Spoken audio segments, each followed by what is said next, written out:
What up YouTube, this is Gunner South again. I promised you I would do a follow-up review of the Para P14 45 Expert. I now probably have around 600 to 700 rounds down this thing, so I thought I would go ahead and make good on that promise. First things first, I have not been continually shooting this. I have been shooting another gun, which I'll get to later. But I actually shot this last night at a local IDPA match, and I thought I would that'd be a good opportunity to share those videos and to share sort of my updates and what I have done so far to this Para Expert, and just kind of talk about it now that I've gotten quite a few more rounds down the pipe. First things first, we'll show it's cleared. Nothing here. I put my finger in there. There you go. So let's just talk about it. First things first, I have three magazines for this thing. I've been shooting them. They are marked as this is my starting mag for the first stage.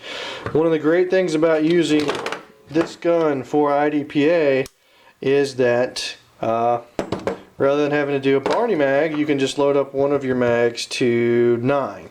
So I can start with 9 in the mag. I don't have to do a Barney mag. I just put it in, rack it. Now I've got 8 plus 1.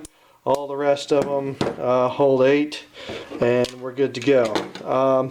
This magazine that I have been using as my primary mag has been flawless. It has worked every time I've loaded up to 14. I cannot say the same for these other mags. This one had a malfunction, a failure to feed yesterday when I loaded it up to 14 prior to shooting IDPA. And this one, of course, is marked previously failure to feed in stage 2. I try and do my best to keep track of that. I have not yet tried this one since this time with a full 14. They are all they're all reliable when I put 8 in them. The trouble comes when you try and put a full 14 in them. My suspicion is that I have weak springs. I just think that these coming from the factory could be old, what have you. I need to replace the springs and we'll go from there.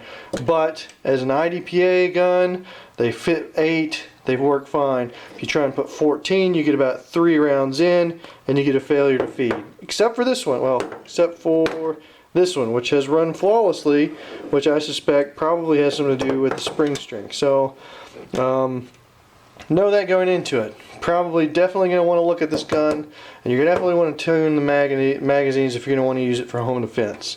So we'll set the magazine issue aside for a little bit. First off, you can see this thing is filthy. I've been shooting 130 grain extreme bullets out of it, round nose, and I've been putting unique powder behind it, probably call it about 5.8 grains of unique behind it, shooting IDPA.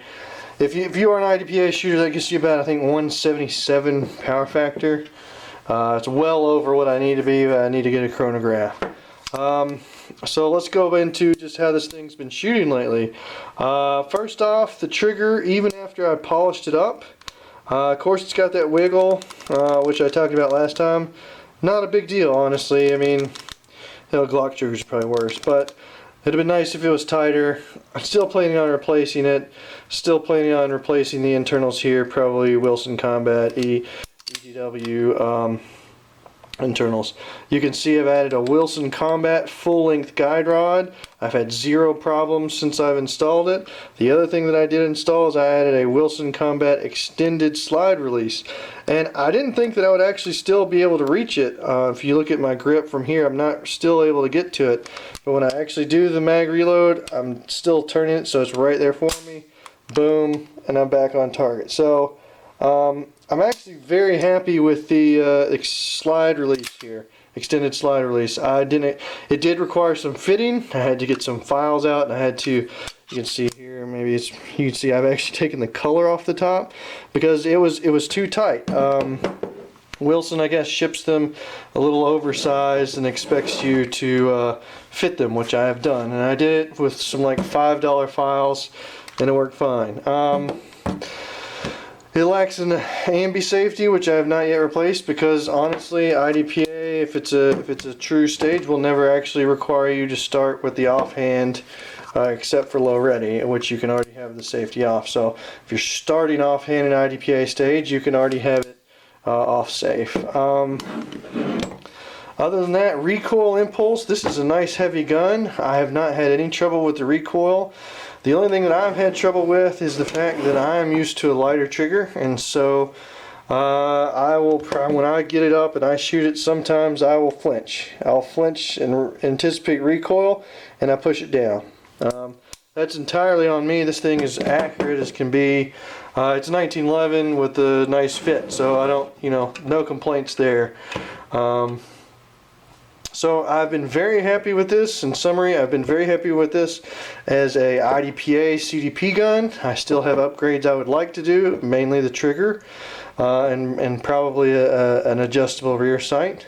But as it comes out of the box, I had to change very little with it. I changed the fiber optic rod to red, which I mentioned in the last video. I added the full-length guide rod, which admittedly was probably more aesthetics than anything else.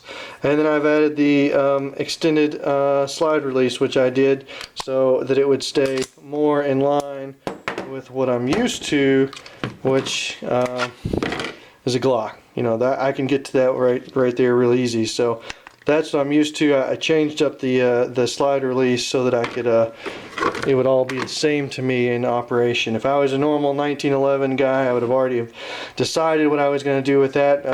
As it is, since it's legal for CDP, I added one because it just feels better for me. So again, great CDP IDPA gun. I'm pretty sure it makes weight. I will follow up with a video on that and get you an exact weight on this, and I will be showing some other videos too. Watch your mags. Be prepared to do some upgrades, specifically probably on the trigger. But it's like 4-pound trigger out of the box. Other than that, no complaints besides the reliability of the mags. So yeah, I'm going to end this video here. I'll probably have either a link to some videos or we'll include them into this one. But I'm going to leave you that for now. This is my 500 round review of the Para P14 45 Expert for mainly IDPA. Thanks for watching. Subscribe and give me a like. I'm going to try and keep some updated ones. Do some other videos on some other guns. Thanks a lot, guys.